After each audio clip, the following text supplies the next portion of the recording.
consejo que podríamos darle al que quiere comprar un velero es, en primer lugar, diseñar un programa realista sobre la mesa, con papel y boli. Es decir, un velero no se compra porque un velero en concreto nos gusta mucho, sino porque con él queremos llevar a cabo un proyecto. Y este proyecto hay que definirlo, hay que escribirlo para luego poder adaptar correctamente la compra del barco. Por lo tanto, nos tenemos que plantear con realismo y con sinceridad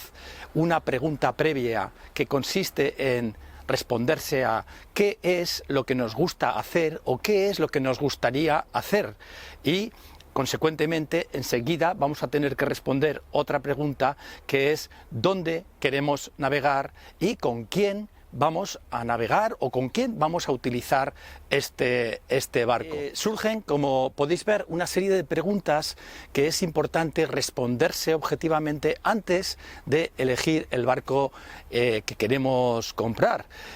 Por supuesto, tendremos que pensar en qué puertos o lugares son aquellos en los que voy a tener el barco. Tenemos que estudiar y resolver este problema, es decir,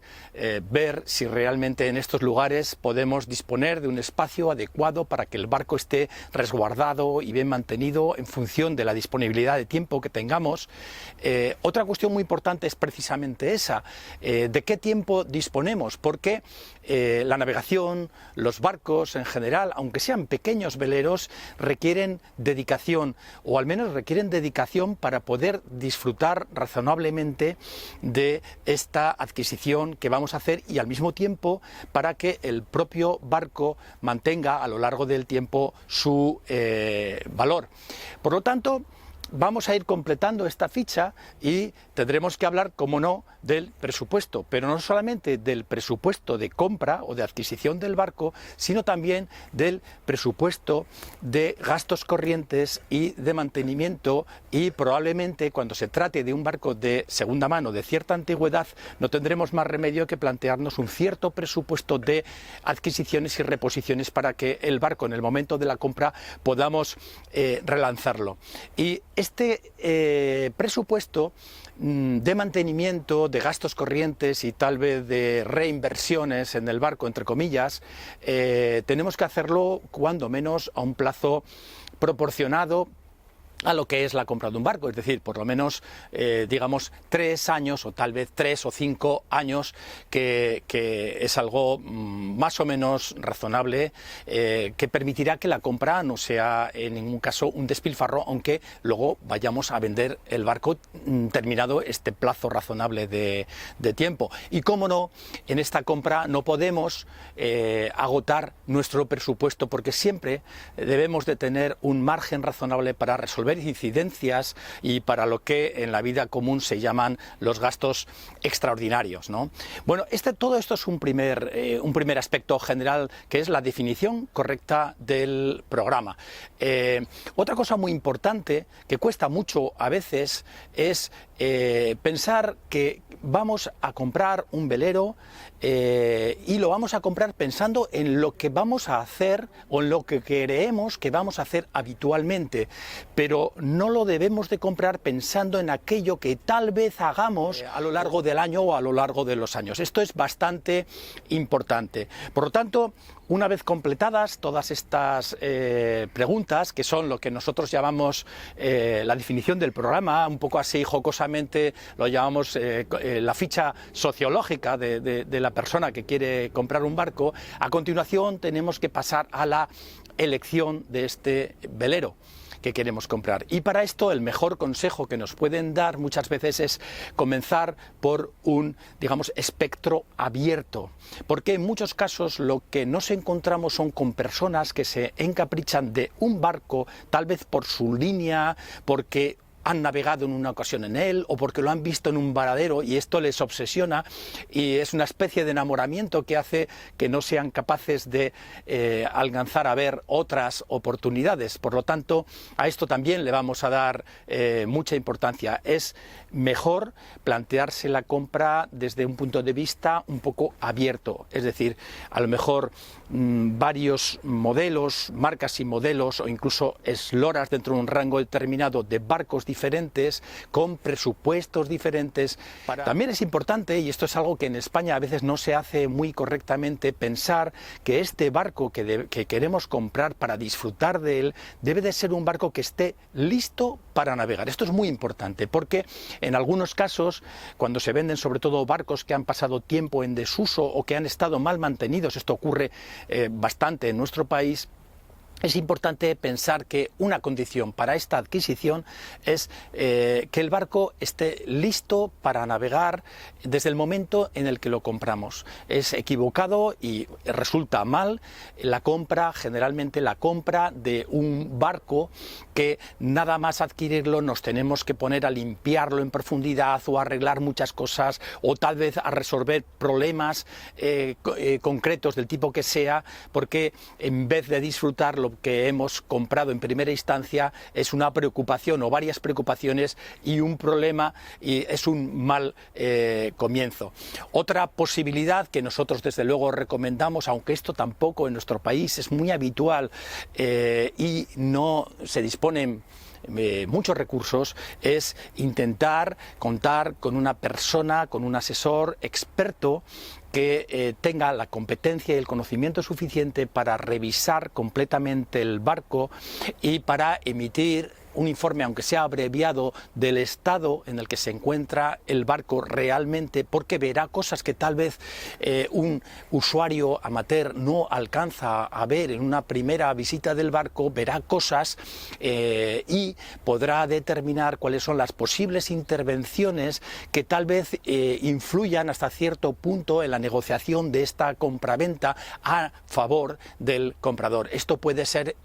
importante. En otros países, por ejemplo en Francia, esta figura está muy reconocida. Hablamos del expert maritime, que va a hacer una prospección profunda del barco, una prueba de navegación, una prueba de la mecánica, de la electricidad, de los instrumentos, va a comprobar el estado de las velas, de la jarcia de labor, del aparejo, de la arboladura, del jarcia firme, del casco, de la quilla, de los apéndices del barco, en fin, de las instalaciones en general y, cómo no, muy importante, de la documentación del barco, porque esta es otra cuestión con la que tenemos que tener una especial precaución. Del mismo modo que decimos que hay que comprar un barco listo para navegar desde el punto de vista físico y material, es importante pensar que el barco debe de estar también listo para navegar desde el punto de vista documental. Es decir, que es muy probable y muy recomendable en nuestro país, digamos, por lo farragosa y lo compleja que es la tramitación administrativa de asuntos relacionados con los barcos de recreo,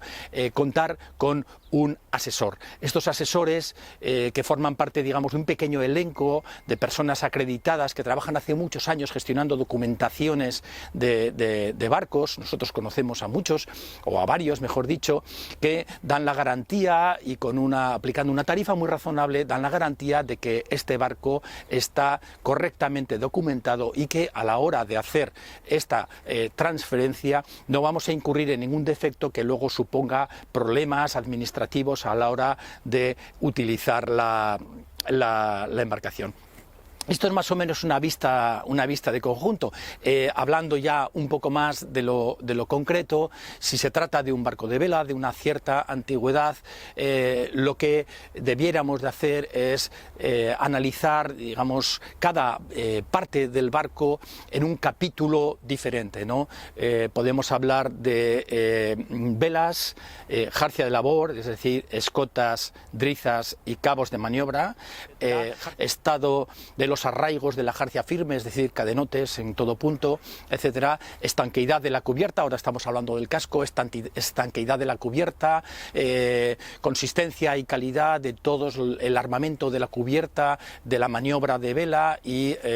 por supuesto, estanqueidad de todos los elementos que cierran la cubierta, una revisión buena del pozo del ancla, del molinete, un punto muy conflictivo, del equipo de la línea de fondeo, etcétera, etcétera, y sobre todo, muy importante, una revisión cuidadosa del casco y de la carena. Es decir, aquí tenemos que centrar nuestra atención porque esta es el elemento principal de cualquier barco, como es lógico, y la flotabilidad depende de esto, y las propiedades del barco a navegar también, y la seguridad del barco, por supuesto, depende completamente del estado del casco, de la carena, de los apéndices, de la quilla, de la fijación de la quilla, de la mecha del timón, de la pala del timón, etcétera, etcétera. Y, como no,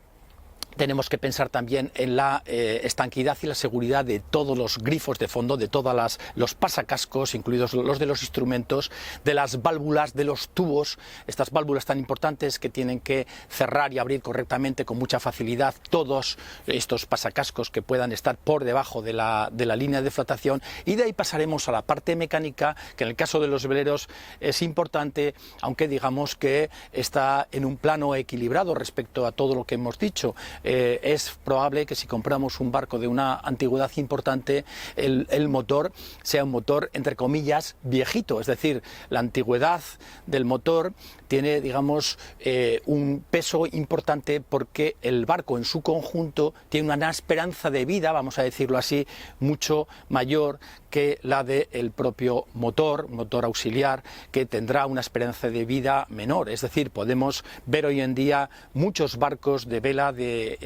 antigüedades importantes, hablamos de 30 años, de 25 años, de 35 años, incluso de 40 años, barcos que se han construidos en poliéster reforzado con fibra de vidrio, en empresas que hacían ya construcción en cadena, es decir, construcción en serie, y por lo tanto estos barcos siguen navegando y son adecuados y son interesantes, hay algunos de ellos muy interesantes, pero evidentemente el motor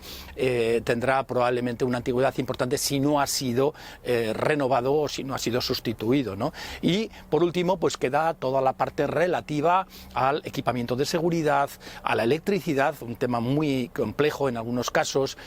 porque los barcos que tienen mucha antigüedad pues muchas veces acusan unas intervenciones un poco descontroladas de instalaciones